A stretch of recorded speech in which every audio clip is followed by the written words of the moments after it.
Salut, c'est à quoi bon? Alors aujourd'hui, je vais vous faire une petite vidéo bilan en fait pour le Asus Zenfone 3 car la phase de test arrive à terme et je tenais d'ailleurs à remercier Asus pour m'avoir permis en fait de tester ce téléphone aussi longtemps. Donc voilà, j'ai fait une petite liste des qualités et des défauts que j'ai pu trouver à ce téléphone. Donc vous avez déjà pu constater diverses petites choses que j'ai énumérées sur Twitter ou les photos que j'ai pu prendre sur Instagram. Car toutes les photos que j'ai prises sur Instagram ces 3 derniers mois provenaient exclusivement donc du Zenfone 3. Donc vous avez pu vous rendre compte de sa qualité. Et donc plutôt que de commencer par les qualités, je vais commencer par les défauts. On va garder le meilleur pour la fin. En termes de défauts que j'ai pu lui trouver, la première c'est que le téléphone glisse des mains. J'ai vu que d'autres testeurs avaient eu ce souci-là. Et du coup, j'avais décidé de chercher une coque ou une protection. Petit problème, c'est difficile d'en trouver pour ce modèle-là. Donc, autre point négatif. Et du coup, sans protection, on touche le téléphone, logique. Et l'arrière du téléphone étant brillante, il s'avère que les traces de doigts se voient beaucoup. Et ça, c'est pas forcément sympa. Mais bon, ça reste superficiel comme petit problème. Ce qui aurait pu être amélioré également dessus, c'est le fait qu'il soit étanche. Il ne l'est pas, c'est un petit peu dommage. Bon, après, comme dit, j'y reviendrai plus tard dans les qualités, mais pour le prix, effectivement, on ne peut pas se permettre d'avoir tout non plus, hein. D'ailleurs, à ce niveau-là, je voulais parler également de la batterie qui est intégrée. Donc ça peut également poser problème si vous avez un souci de batterie, changez de téléphone.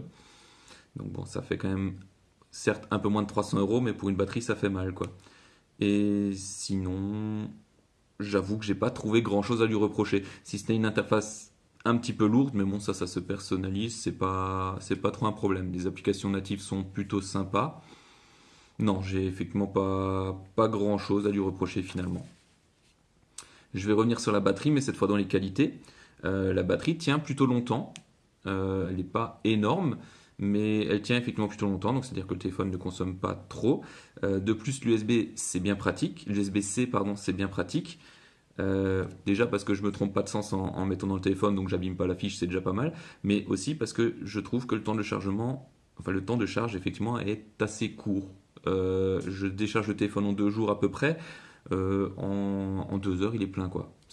Franchement, c'est top. Un autre avantage dont je ne me sers pas particulièrement, mais qui peuvent servir à ceux qui s'en servent professionnellement, c'est 2 ports carte SIM en fait, donc pour pouvoir switcher d'un numéro à l'autre. C'est pas plus mal. Voilà, après, pas pour tout le monde, mais ça peut être un plus.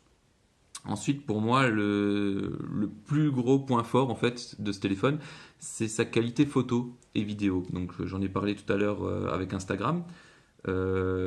Une belle surprise, franchement très surpris. Là, je suis en train de filmer avec ce téléphone, donc pour vous montrer une dernière fois ce dont il est capable, avec la caméra frontale.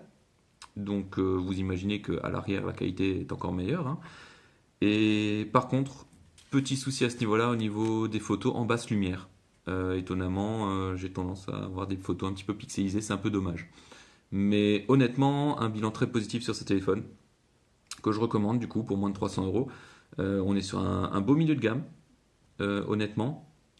Et voilà, ça me suffit amplement. C'est même plus que ce qu'il me fallait comme téléphone. Et voilà, très content. Encore un grand merci à Asus.